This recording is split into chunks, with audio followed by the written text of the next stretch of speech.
Welcome to the Fashion Business Mindset podcast, Nat. Thanks for having me. I'm very excited to be here. Same here. Can't wait to dive into all things season social today. But before we do, Nat, can you share a little bit about yourself and your background and everything you've done before launching your social media agency? So I've had a little bit of an untraditional path into marketing. My background's actually psychology. I did a psychology degree, and then I sort of did a few different things, starting with social work and then ending up in tech startups before I sort of went down the e-com side hustle path and then into marketing. We actually had a pre-chat for anyone who's listening, and one story I didn't tell Elizabeth that I think she'll be interested to hear. My whole thing's around psychology. I think my marketing kind of approach is very psychology based. And to give you an idea of how kind of obsessed with psychology I am and always have been, when I was at like 10 or 11, my mum started a counseling course and she got all the textbooks and she was at home studying. And I remember one school holidays, being the quirky child that I was, I grabbed her psychology textbook and it was called Psychology 101 or something very basic like that. And I actually studied that whole textbook cover to cover and wrote notes and had like a whole folder on this psychology intro book, when I was in year 4, essentially.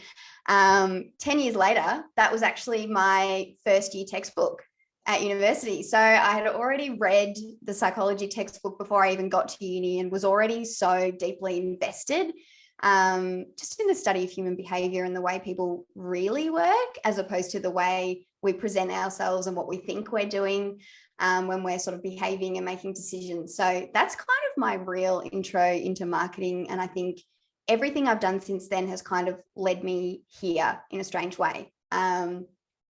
So I did psychology. While I was at uni, I worked in homeless services. So that's another way to really get to know people. I was on the crisis team there, which was very full on. After that, I actually went overseas and did a couple of random things, came back, worked in property for a little bit. So property developer here in Melbourne. That's where I kind of got an intro to business more than anything. So that was a really great job, small team, very fast paced. Young founder. He was probably not much older than I am now, in his mid-30s. And I learned a lot about business, how you make deals and all that kind of thing, which really fueled my entrepreneurial desire, or sort of brought it back. I'd always known that I would do that kind of thing, work on my own. And then from there, I got into startups. So I ended up working for a very small property startup. So staying in the property lane, but I knew that I needed some skills around like marketing and like how does business really work? At this point, I wasn't thinking about marketing. That was not a goal of mine to become a marketer. I was more trying to piece together how to run a business.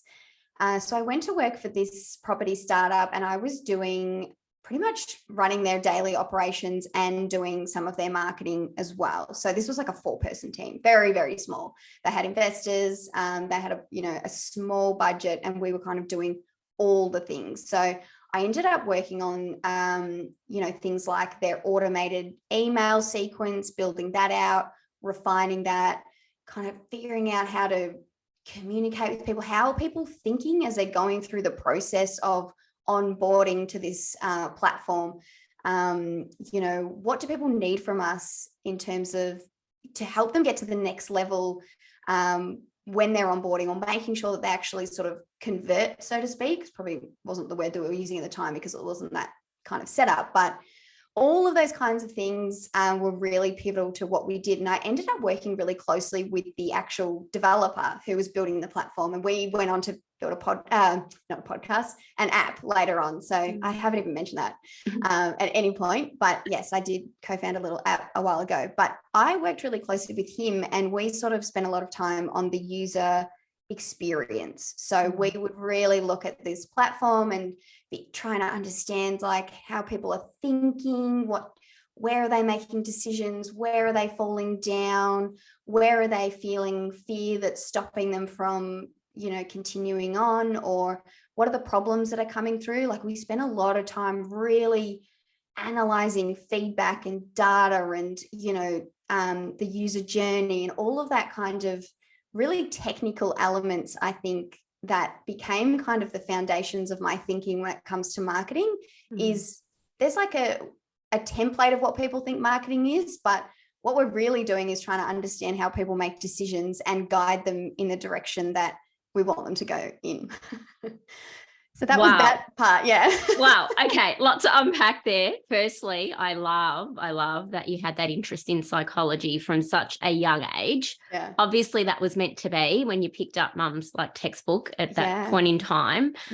I often say I wish I had a psychology degree, because I think as business owners and everything we do, it's such an important skill just to understand how people think, consumer behavior. I remember when I was at uni, we did consumer behavior, and there was a huge psychological kind of component to that.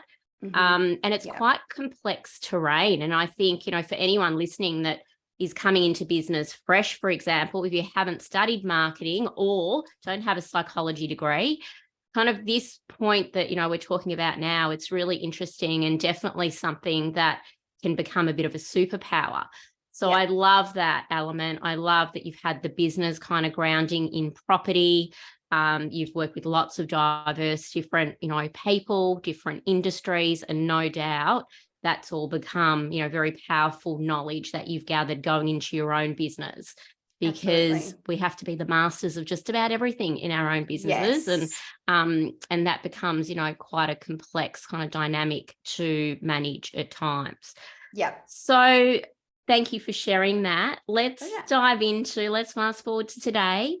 So Season Social is a Melbourne-based social media strategy and content creation company working with fashion, beauty, and lifestyle brands. So Nat, what inspired you to launch Season, and what's unique about your business model? Yeah. So I originally had a small e-com business. This is when I was still working part-time for a startup.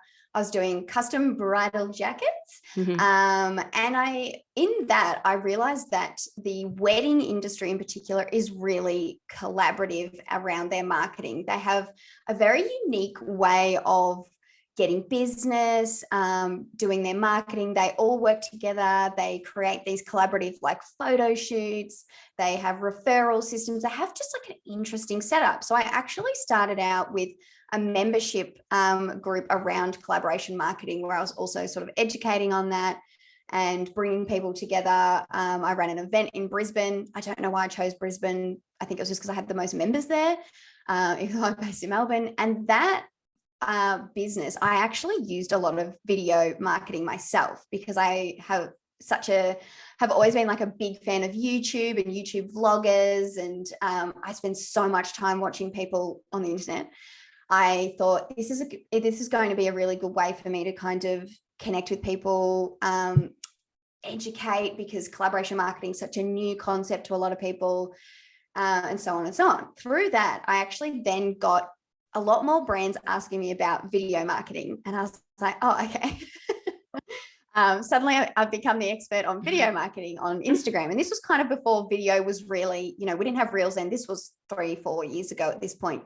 It wasn't something a lot of people did. It certainly wasn't something that e-com brands were doing.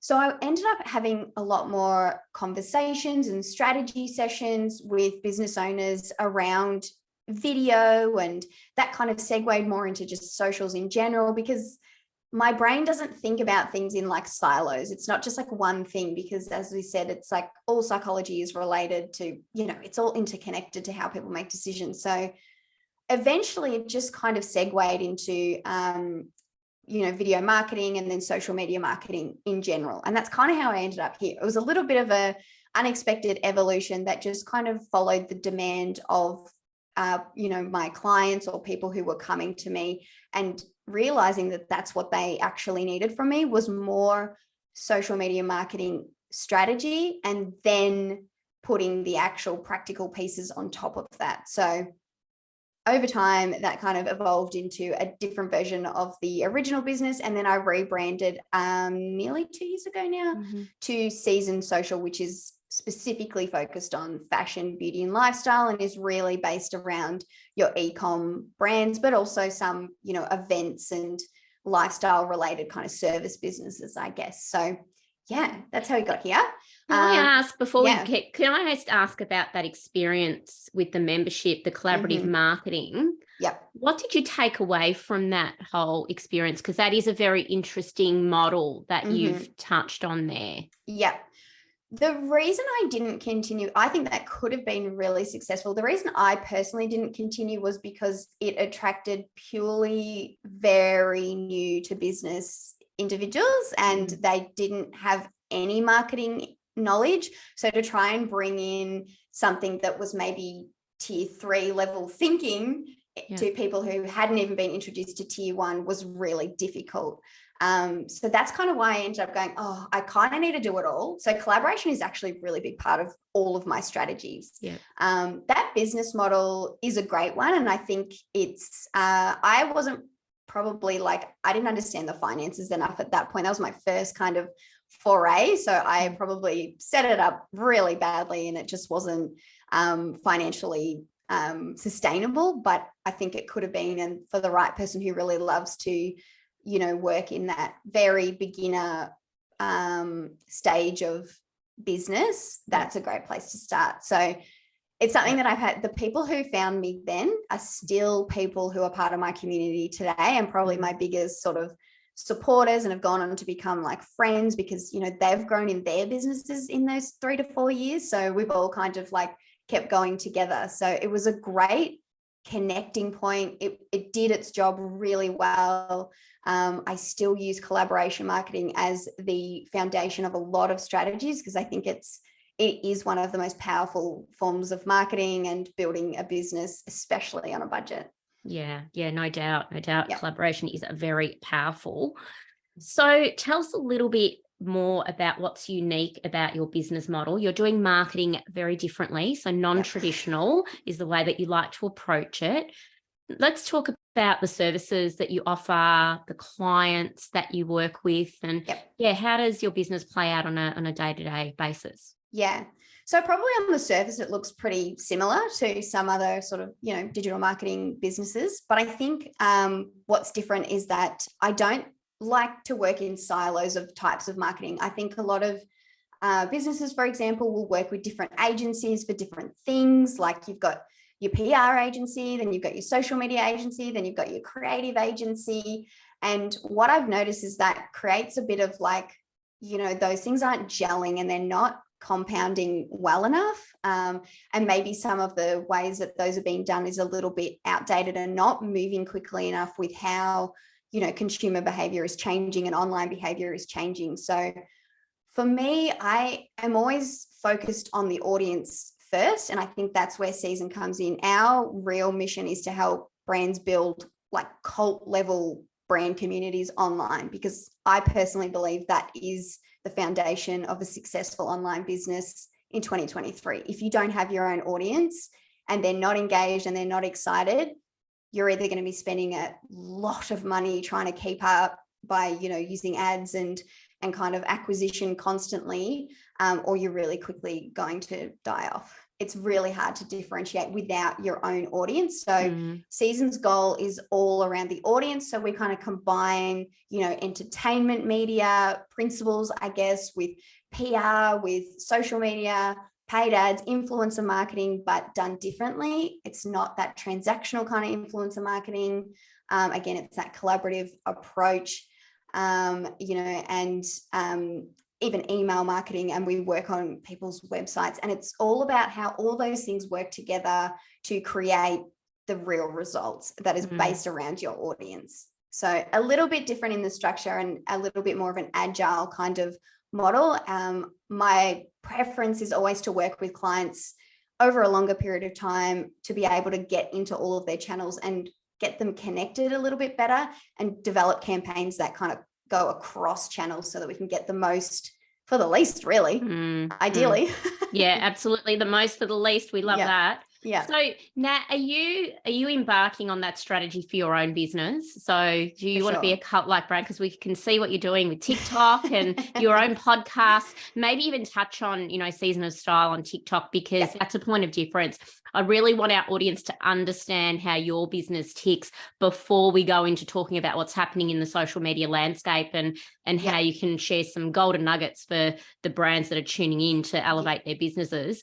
But yeah, how are you embarking on that for yeah. your own? Great question. And that probably is the biggest point of difference. And the thing that people notice about Season is that we are a very like front facing kind of media agency, I guess. So I wanted to have our own media channels where not only are we able to experiment with ideas, so we have a fashion and style TikTok called Season of Style. It's now on Instagram due to popular demand. We've had over 2 million views there. We do, try on hauls in store at like popular brands like your Zara's and your H&M's and all your sort of female brands. We also do at home styling. We do interviews with we've just launched the What's in Your Wardrobe series. So I recently did that with Bianca Rose. We did a podcast together. So I also have the podcast Trend Season, which I'll talk about in a sec. But I went around there for the podcast, and we also did like a wardrobe tour and pulled out some of her pieces. So the TikTok and the Instagram, I guess it's its own influencer channel, but what I really am aiming to build is our own media channels. I want Season to be media as well as a service business where we really understand how to captivate an audience and what really works to like bring people in and what really works to sell product.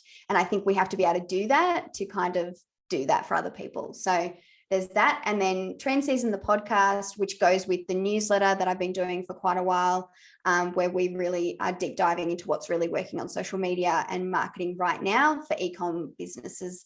But we also speak to a lot of influencers and creators and service businesses, because I believe that we should be taking inspiration from everywhere, not just within our niche, in order to get the most like effective kind of strategies that are really unique. So lots of conversations in there about what individuals and brands are doing to actually grow online in a way that kind of rockets them past everyone else. I love that you're embodying your own advice, and it's working. You're cutting through. I mean, you certainly, you got our attention. So, and I noticed you're really active during Melbourne Fashion Festival. You were amongst it. You're on the front line, and I think that's just some good advice for those tuning in, even just to, start to look at what you're doing in your own business across multiple channels and how you're presenting yourself and your team, and also that entertainment value. I think that that's huge. And you speak about that a lot. I actually really love because again, we're all so busy, short attention spans. How do you cut through? I know you're all about cutting through in saturated markets. So you have to do things differently. And you're leading, you're a great example, I think, in that space. Thank you. So now let's kind of share some golden nuggets around the social media landscape. So what are the key social media marketing strategies that you recommend that brands should prioritize amidst, a constantly evolving landscape? What are the platforms that they should be, prioritizing at the moment in 2023? Obviously, it always depends on what business you're in and what your audience looks like. Again, everything starts with your audience. Knowing who your audience are, where they're living online, what they're looking at is the key to everything. If you don't feel like you understand your audience enough and what their behavior is online, it's probably time to go back and do a little bit of a strategy around that. But I think, we probably all know what the main platforms are at the moment. You've got your Instagram and your TikTok. They're probably the biggest ones. However, I wouldn't rule out YouTube. I think it's probably one of the most underutilized and most like powerful platforms in a long-term sense for a brand as well. So we can talk about that in a minute. In terms of Instagram and TikTok, Instagram is the place where brands nurture communities that they build. TikTok is a really great growth tool to like find new people. It just has that capacity. It's actually closer to a YouTube kind of format or algorithm than it is Instagram. So that's where you want to be putting content that's searchable and that people can find you and become interested in your products, but it also has to obviously be in that native style. And then on Instagram, that's where you're nurturing and kind of like funneling your audience and keeping them engaged and building your kind of brand community, that really cult kind of community as well. So those are probably the three biggest platforms. Obviously, then you have your email marketing. And, you know, if we're not talking about social media, I think email's another highly underutilized or maybe not utilized in a way that's about retaining audiences for e-com in particular, that could be done a little bit better. But yeah, so Instagram and TikTok, biggest platforms for sure. If we're talking about types of content, it really depends on the platform. So I think it's probably something that people are struggling with at the moment, is trying to figure out TikTok, like how is that different to Instagram and all of that kind of thing. So first of all, I think it helps to know that Instagram is about community nurturing. TikTok is about searchability and growth. Obviously from there, you can then expand into more goals, but those are the starting points with those two platforms. If you're like, we need to figure out how to focus on these and what strategies to build. So obviously we know that Instagram's a little bit more, it's had an aesthetic upbringing. So it's come from that, you know, really curated feeds, and it's a little bit more polished. It's a little bit more about the visuals. And then TikTok is totally different. TikTok is all about peeling back the facade. If there's any kind of remnants of facade or, you know, promotional activity or heavy branding kind of elements, people just don't want to see it on there. It's a pure entertainment and research platform. It's where people want to be either entertained or they want to find something that they're looking for. So for example, I use TikTok if I want to find a product or a way of using a certain type of product. I will go to TikTok before I go anywhere else. So if I'm like, okay, example, the other day I was trying to figure out what outfits would go with these platform boots that I just bought. So I'm I'm TikTok searching platform boots, like outfits for platform boots, or, you know, recently I was looking at like oversized blazers. So this is where people are doing a lot of their shopping searching, or, you know, idea searching, almost Pinterest style mixed with a sort of a Google element. So that's kind of what TikTok is really great for brands. And that's sort of what we've been doing with our style TikTok, is trying to understand what kind of content resonates with audiences there, and then how can we help our clients leverage the information that we're gathering. So, you know, all of our content, for example, is talking to camera or voiceover. There's no production value. For example, our biggest videos are, we did a Zara winter coat haul last year, right? That's got 360,000 views or something like that. And it's literally me, Alex, who does some of our TikTok content. I've got an iPhone. She's got a microphone with like a 3-meter cord in between us. We walked into Zara and I'm just filming her, and she just tries on a bunch of coats. There's no production value. Like it would have looked ridiculous, but that fact that we're doing the actual try-ons, you know, it's raw, we're giving our opinions, we're talking about prices, we're saying, oh, you know, like I probably wouldn't wear this, but I would wear this. The fit on this is maybe not the best. The fit on this is perfect. Absolutely love this. Like that was the kind of content that was resonating. Whereas you don't see that as much on Instagram, but I think you should, to be honest. Yeah. Can you kind of give an example on the flip side? Like that's great. It's a fantastic result that you've had doing that try on. Obviously, as I said, it's raw, it's real, it's in the moment. People are engaged. They might be in the market for that product, and they're like, okay, you've just taken the hard work out of it for me, and I'm just going to go buy. So flipping that kind of scenario to the brand side, for those tuning in, how could that apply to a brand's business? Because I think that there is still this barrier. A lot of the clients that we speak to, it's like, they're dabbling in TikTok, but they haven't fully activated it yet. They're probably still kind of, focused on Instagram and the reels and doing the Facebook ads and all of the other things. And they're still hesitant. And we know that, you need to be in it now. You needed to be in it, a long time ago. So maybe some tangible tips about, how they could get started and what would cut through based on what you're seeing. Yeah. So with TikTok, I think a lot of people have the impression that TikTok is all about trends and it's all about the miming and it's all about the dancing. And maybe it was like 2 years ago, but that's actually changed. TikTok is all about really original entertainment-based content. That is what works. So not copying other people, having your own unique perspective inside your brand and acting as the brand outwards, like not trying to hide behind your branding like a lot of businesses do on Instagram, for example. It's all, images of talent and models and, user generated content and all of that kind of thing. That doesn't work on TikTok. People just want to see you inside your business. So maybe a better way of thinking about TikTok is it's got two streams. So it's the entertainment. So you can think about that a little bit more like reality TV. So they just want to see you going about your business and what really happens inside the business and as you're doing things day to day. So rather than showing them the end result, showing them the journey to the end result will get a lot more interest and engagement on TikTok. It will also get more engagement on Instagram as well. And then the other side is the educational searchable piece. So rather than just showing them your products, for example, if you're a clothing business on Instagram, we see a lot of just like posing and, here's the outfit on a beautiful model.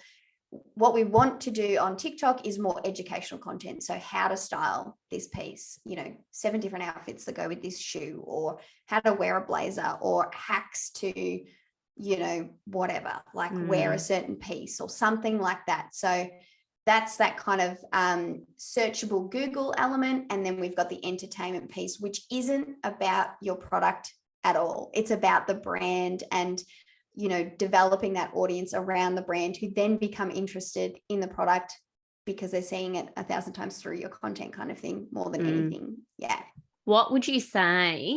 Thank you for sharing that, because that's really made a clear definition between the platforms and also, how that content's going to land with your audience. Yeah. What would you say to any brands out there or founders or teams that are holding back from stepping in front of the camera? That they're like, no, this is fashion, for example. It's got to be polished. It's got to be perfect. We've got beautiful campaign shoots. We've got the best models, all of these things. Because I think that's how, in the past, fashion and lifestyle brands have been conditioned to show up. And of course, that's been changing for a long time now, but there's still some, hesitation around this being raw and real.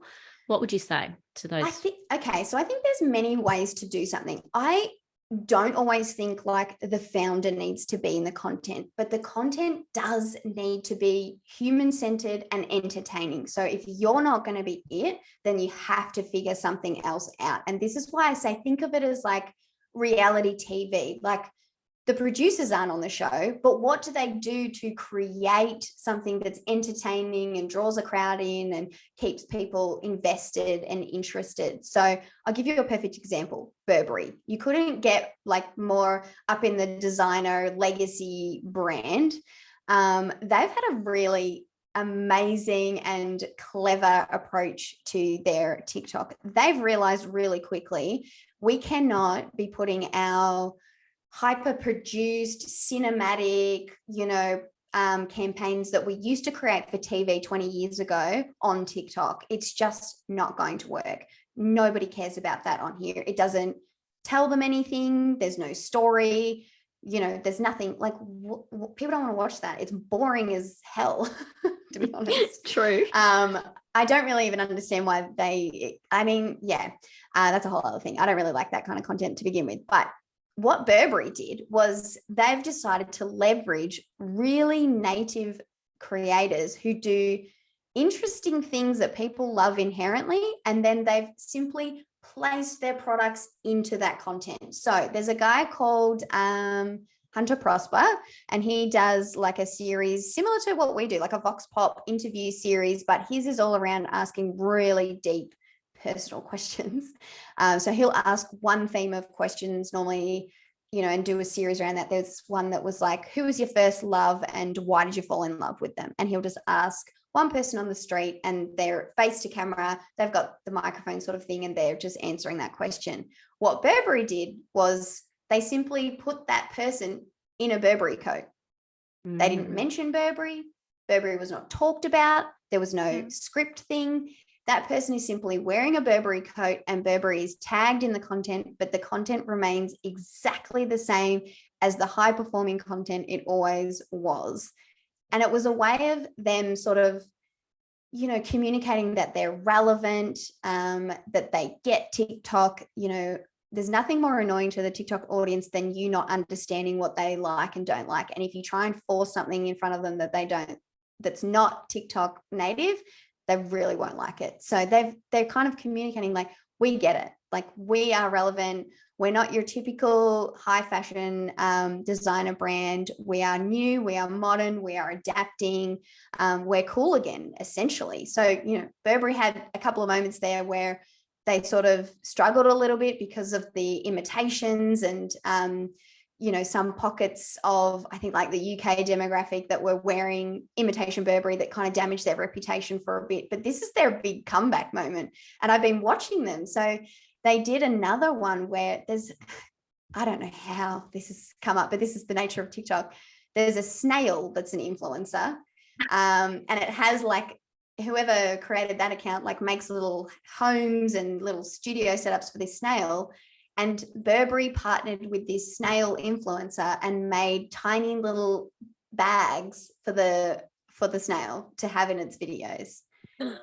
Things like that. So you don't have to be specifically in front of the camera, but you do have to find a way to create entertaining content that has, some like a central main character kind of story arc to it, or is created in a way that is native to TikTok in order to captivate people. And without that, it's just like you can't bring your Instagram strategy to TikTok and expect it to work. What some great examples there, Nat. The snail. We need to follow the snail. I will find that video. Burberry and the snail. But I love what you explained there, about it's actually an opportunity for some brands to reinvent themselves, to become, as you said, more relevant, more real, that connection piece. So yeah, what a perfect example. Are there any other brands that you see that are doing this really well? Are there any other examples that, our listeners could kind of start to follow? Yeah. Just to kind of see how it's playing out for others. For sure. So one that we came across early on when we started, we originally started Trend Season by looking at TikTok trends. So the newsletter and the podcast was originally a bit of a YouTube thing. And one of the brands that we came across early on was Tony Bianco. So they've done a really good job of making themselves younger by creating that funny kind of content, leveraging some of the funny trends that are happening and making them their own. So I think what they've done differently that a lot of brands are withholding from doing is they haven't been scared to let go of their reputation, so to speak, like air quotes around that, and step away from that polished, like, oh, we need to have this polished kind of mysterious kind of persona online in order for people to take us seriously. That's just not the case. It's the total opposite. The more real and personable and personality filled you become, the more people love you online, and you can do that in your own way. So they've been really good at doing the trends. Now, I am not a big proponent for trying to incorporate trends heavily, because I just think most brands are not going to be the most interesting version of that trend. And therefore you're just competing with 300,000 people in a race that you're never going to win. So I sort of don't necessarily recommend jumping on trends, but in terms of trying to get reach, but doing them in a way that's designed to entertain your existing audience is a great idea. Another brand that does it really well. So they're called Fate the Label, and it started by Brittany Saunders, who is a OG YouTube vlogger. So she was a very successful YouTube gal, very funny. She used to do just like daily life vlogs, and she just has a really natural comedy element to her. She's really familiar with being super close to our audience and really understanding their interests and feeling very comfortable with being that connected to them. So she started Fate the Label, which is a clothing label, and she's been really great at coming up with her own, or maybe they're not her own, I'm not sure, like her own ideas or concepts, or leveraging funny trends for her TikTok and Instagram accounts, and building a really close-knit kind of cult-like community around that brand, which in many other cases, if she had have tried to have established that brand the way a traditional clothing label would, she really would have struggled, because she's now going to be competing with every brand and every budget, but she's gone about it in her own entertainment way. And that's really helped, that she's now got, I don't know how many stores, 5, 6, 7 stores.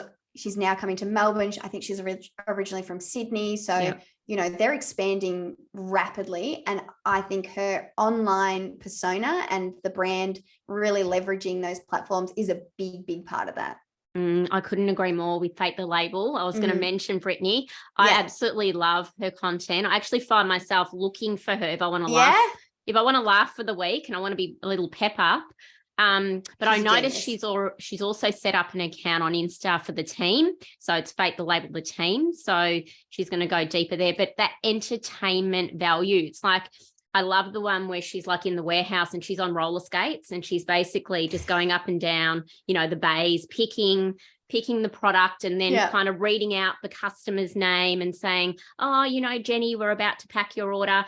Then she's got this little wheel where she's spinning it and she's giving away like a free gift, like it's whatever the wheel lands on. Like it's just constant entertainment. It is very, very entertaining, and you find yourself actually searching for it rather than just appearing in your feed. You're like, oh, what's Brittany up to, today or this week, or exactly. And when you see the name, like when you see Fate the Label, you will pause, or you'll click on the stories, because you're like, I know that this isn't just going to be 10 slides of ads. There's actually going to be something in here for me. And then in that is an opportunity for them to promote products just by wearing them or showing them or talking about them.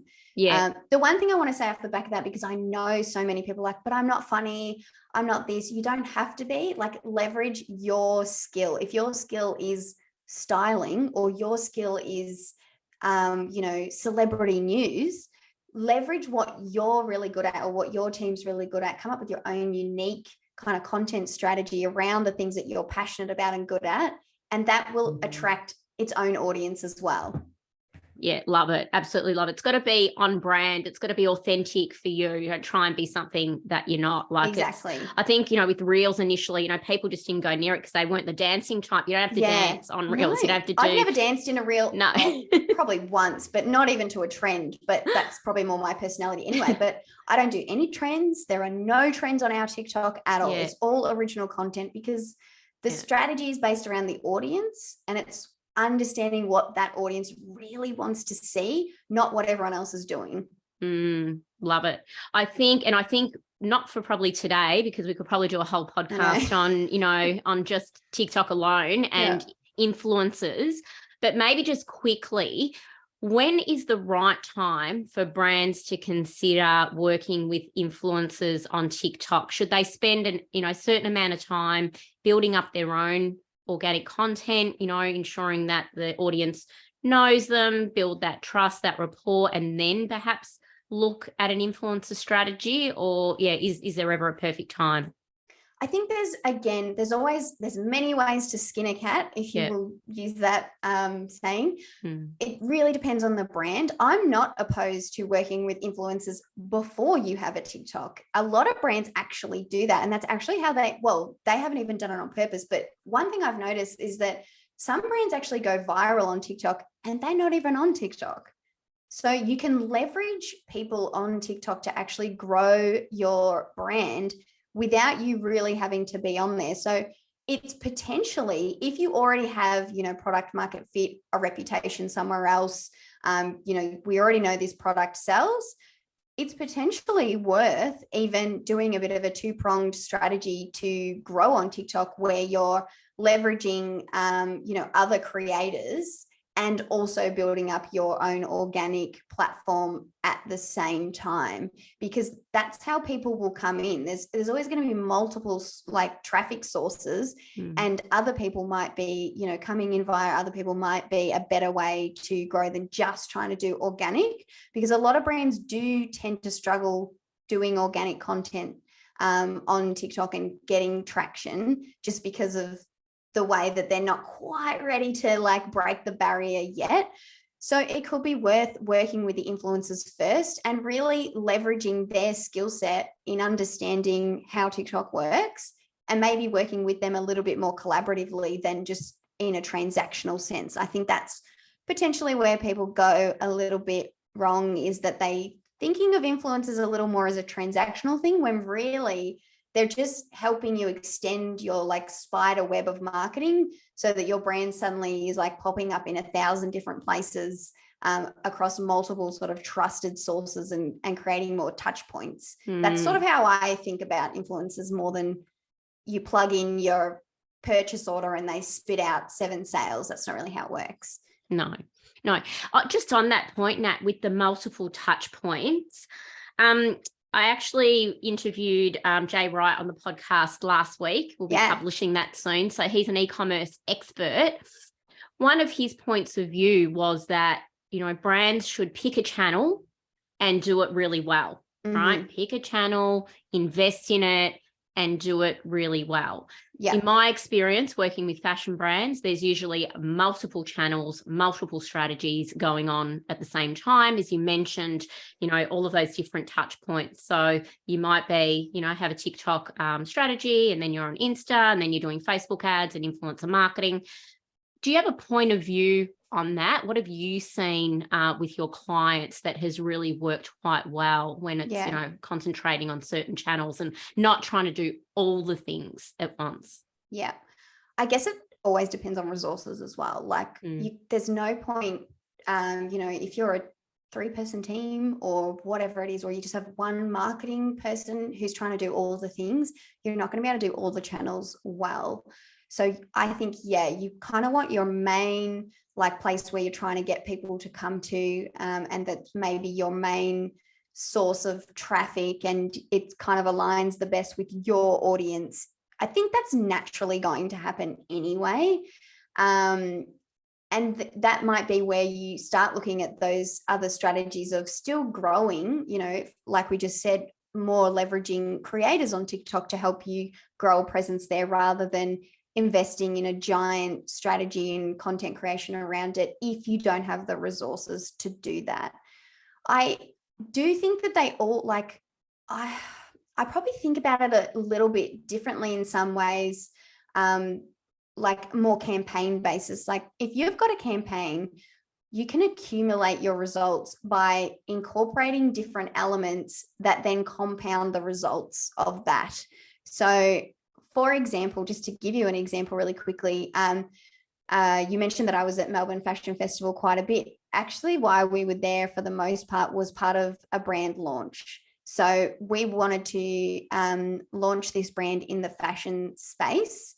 So we decided, there are certain things that you need. Obviously, you need an Instagram account, you need a website, you need all of these things to start a brand. But if you want to launch that brand and really target a certain group, you need a multi kind of pronged approach to getting to them. It's not just one thing that's going to make that happen. So we did a little bit of an activation in the vicinity of Melbourne Fashion Festival, where we got a lot of attention from people who were there on the brand. We did a little bit of an influencer marketing campaign where we collaborated with people who were attending the event to make sure that they had product inside the venue. We created content around the event so that, it was using those hashtags and being fed to people who were looking for that kind of content and watching that kind of content. So there's that social media element as well. We also worked with people who we knew would end up in the media to a degree, or were going to be wearing the kind of outfits that get photographs. So you've got that PR element as well. So For product brands owned channels where they're investing their time consistently on organic, I think you are going to have a home base. And there's no point doing a million things kind of half. Like, yes, you want your home base where, like we said with Fate Label, people wait for that content to drop and it's consistent and it's got a bit of a series and it's, you're like, oh, I can't wait for the next time they do the reading out the orders and blah, blah, blah. Part of that sort of series of entertainment. But in terms of the channels that you want to leverage when you've got certain goals, I think multi-pronged and accumulating your results actually is a more efficient and like cost-effective way of achieving goals. Yeah, love it. Sound advice there. And I think, as back to your original point, it depends on the resources, the budget. Yeah. But having that ecosystem that all works in together and compounds at the end, I absolutely love it. And I love the examples that you've given as well. Now, I'm just going to quickly circle back to YouTube. I just didn't want to miss out on anything that you want to share with the audience on YouTube. Again, we could do a whole podcast just on that. But how does that work into the whole ecosystem that we've just been speaking about? Yeah. So, I mean, a lot of people don't realize that YouTube is owned by Google.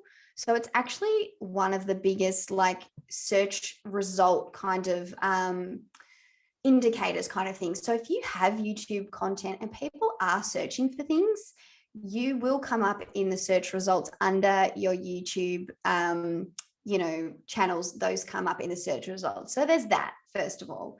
There's also the fact that web pages that have YouTube embedded and videos embedded rank higher in Google. Same reason, they just know that people prefer to watch video versions of things. So there's the SEO element to that, but also that YouTube is a massive social media platform and it has an enormous audience, and the ability to grow your brand as a persona on there is really, really high. So there's a brand that I cannot remember what they're called. The founder, it's a men's clothing brand. They do this really well. He used to be a rugby player.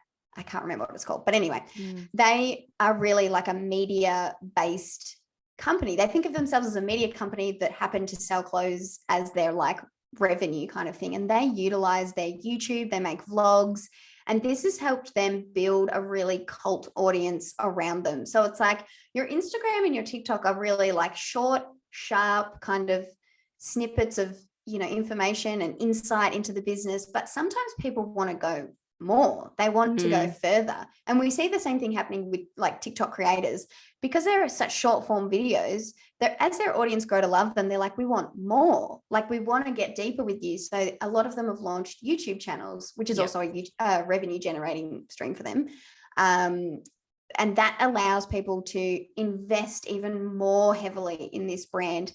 It's also something that no one else is really doing. Like, I can't think of a single other clothing label or fashion label that is really using YouTube or creating that like more in-depth entertainment or SEO based kind of content around their products. So again, just more opportunities to do something different and create more of a exciting kind of persona around your brand that really captures people and then keeps them there. Yeah, I think G'd Up was a brand that I heard recently on a podcast, and I think they're pretty active in the YouTube space. Yeah, but cool. I noticed that a lot of brands, it's kind of in the pipeline and being spoken about a lot, that brands now starting their own podcasts. So, but those podcasts obviously could go onto YouTube. Yeah. So you've kind of got the repurposing of content. So you've got this YouTube channel, but you've also got the podcast platform. So yeah, we're seeing that kind of, come to fruition. So it's an interesting space.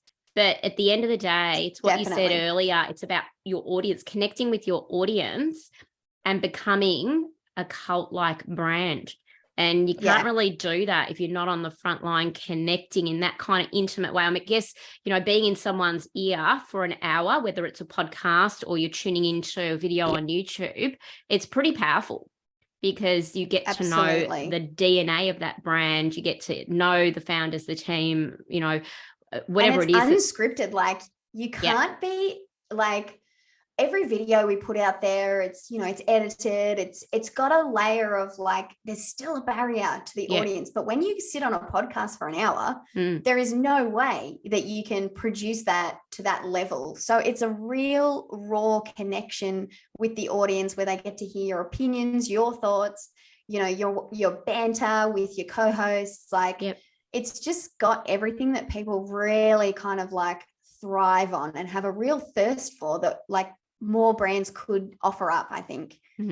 Love it. All right, everyone, YouTube, keep it on the radar. And there's shorts as well. We can't forget that YouTube now has shorts, which is, you can repurpose a lot of content there. Yeah. Okay. All right. That's another podcast episode. Nat, I can't believe how quickly time's gone. So I'm going to do a couple of quick fires, and we'll go deeper. I think that you and I can do a series, no doubt, in the future. There's so much to talk about. So what's your response, Nat, when you hear Facebook ads just don't work? I think the targeting of Facebook ads has been reduced, which makes it really hard to just kind of throw anything up there and let that be your main kind of revenue source. So brands are going to have to be a little bit more creative and think about all of their channels. It does still work, but again, you need to know your audience. You need to have established certain, truths and understand the data and really be more strategic about how you're using it in your business. It's not just like, plug in the numbers, chuck a few things up, and Facebook will figure it out for you. All right. And what do you say when you hear influencer marketing is dead? I think that's so wrong. Influencer marketing, I think, again, like brands just think about it too transactionally. Influencers are geniuses of community. They are like the community leading engagement strategy geniuses. You should be working more collaboratively with them to develop campaigns and ideas that really kind of harness their audience, instead of thinking of it like plugging in your order. I want 75 sales. I'm going to use this person because I get this much reach. They're going to spit it out the other end. That's not how it works. Like, don't underestimate like a really good community leader online, because they have so much to offer if you work with them properly. Amazing. What do you say when you hear my business does not need to use video marketing? I just don't think you're going to be able to compete. You could, but you're going to need a lot more money and something else. Like, it's just not possible in this, there's so much competition. I think if you can't connect the fastest, if you're not creating the best kind of entertainment and like attraction marketing, it's going to be really, really hard to compete, because smaller brands can do that and compete with the bigger brands if they're doing it better. Amazing. AI is going to take over some key jobs in our industry. I don't know. I think I am here for a lot of AI, especially for e-com brands, because I think it will really help to fix a lot of problems with online shopping, like a lot of barriers to purchasing online. For example, poor customer service. I think AI will really help to personalize service online and, product recommendations, and enable email marketing to be more responsive and reactive to people and the data and the insights, and really help people to actually shop online. Will it replace jobs? I don't know. Like, I think the job landscape changes all the time. I think what people will be doing is going to be more technology related. If there is anyone here who has kids or is young, do make sure that you are learning in the technology space, because I do think that is going to be, if you don't have that know-how, it's going to be harder in future. I'm for parts of it. Little parts of it are scary, but like a lot of it I think is really good. And I think knowledge, I can't agree more. I think knowledge is power there with AI. I've been, just trying to consume as much information as possible just to educate myself. Yeah. And I'm actually excited by it. I'm like, oh my God, there's some amazing solutions here that I can use in my business. But you've got to know your subject matter, I think. And there's a place for everything, and it's not going to be, I don't think it's going to be as scary as people think. So I think, again, that knowledge is power. Nat, this one's not so much a quick fire, but I didn't want to skim over it because I hear it all the time. Clients will say, just don't know where to get started with my content strategy. You know, they may not have the team internally to be creating the videos or all of this savvy content that is needed across platform. And of course, that's why businesses like yours exist, to be able to support. But if someone said to you, Nat, where do I start with my content strategy? What would you say? So this is really like where another key service that I'm delivering now has come up, the VIP strategy sessions, because this is kind of the problem that a lot of people come up. They're just like, like we're doing stuff, but it's not really doing anything, or we just don't know. And what we end up uncovering is that they're focusing too much on the trends and the things that other people are doing, and they're actually not coming back to the basics, which is understanding what your audience need from you or want to see from you. So what I end up doing is I go through all of their email inquiries, I go through all of their comments, I go through all of their DMs, and in that we end up coming up with 5, 10, 15, 100 different content pieces, because they're actually kind of forgetting to answer the basic questions or cover the basic information about like products and how to use them, and, you know, doing product introductions. There's always thousands of pieces of content to be done. Start with your audience.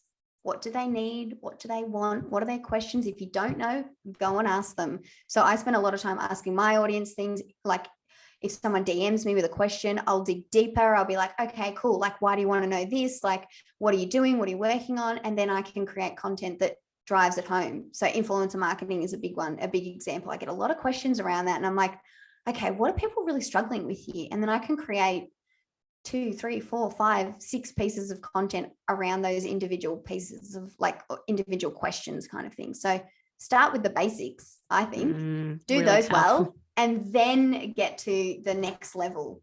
Yeah, absolutely. Love it. Love it. I think that that's just a nice little mini strategy for those tuning in. And then of course, if they want to go deeper, they'll be getting in touch with you. I know where to find you.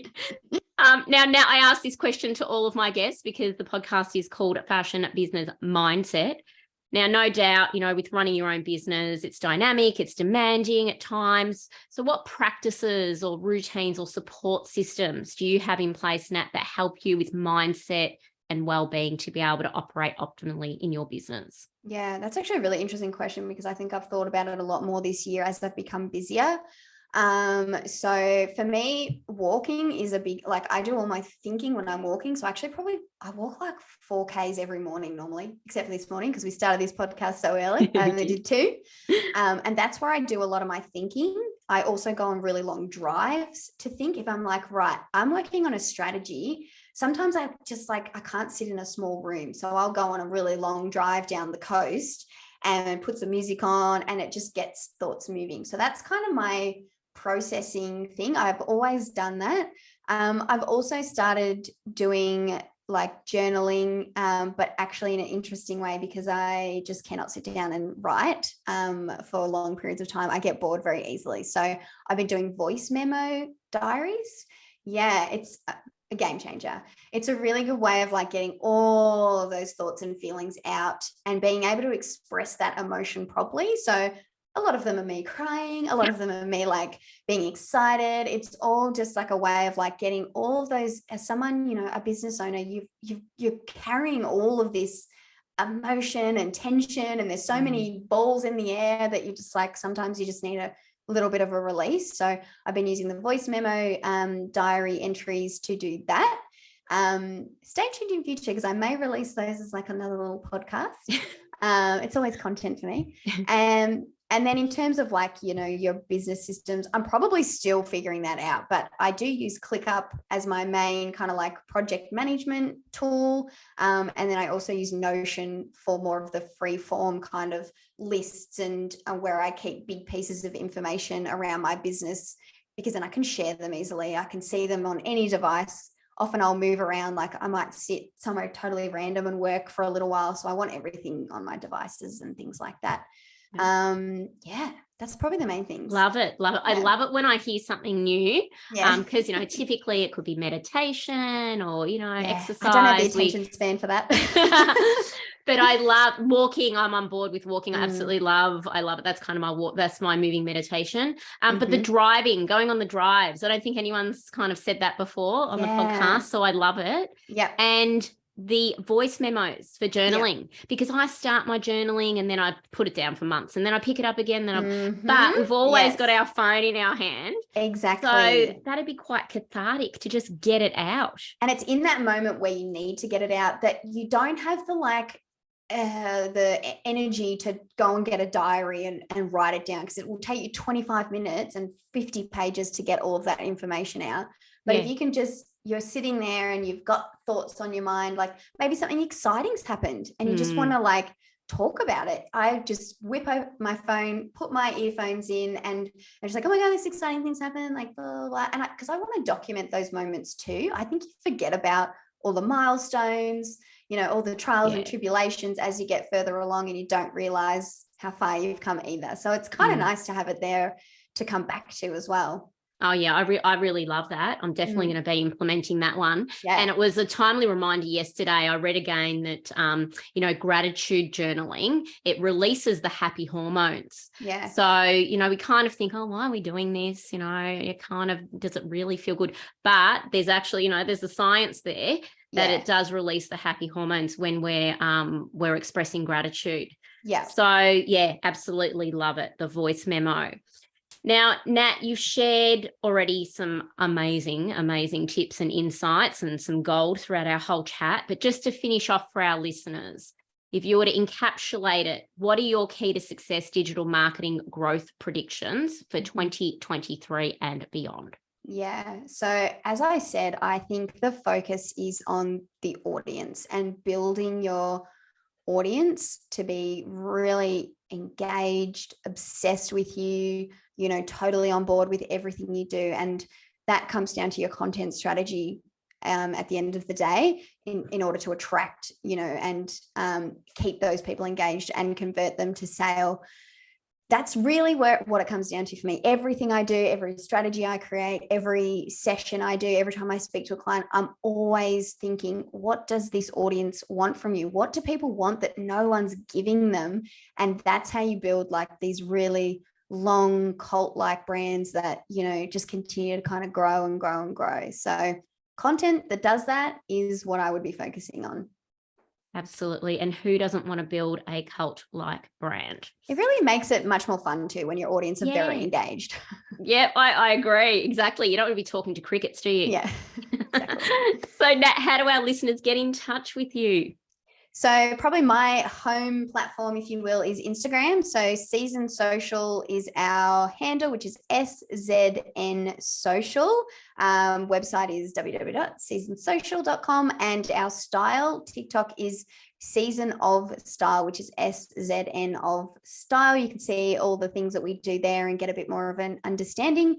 We also have the podcast, which is becoming really popular. So that's Trend Season, which is Trend, and then SZN, that's on Spotify. So have a listen to that if you want more info on things like the influencer marketing and my predictions for this year and beyond. And yeah, that's probably it. Amazing. Thank you so much, Nat. Thank you for being so generous with your time and your knowledge today. I've absolutely loved every minute. I love that you're doing things so differently and the entertainment value is there. So we'll certainly be watching this space, and I'm sure our listeners will be too. Thank you again. And I can see us doing a series on many of the topics that we touched on today for sure. Yeah, I'm keen. Cool. Thanks so much, Nat. Thank you.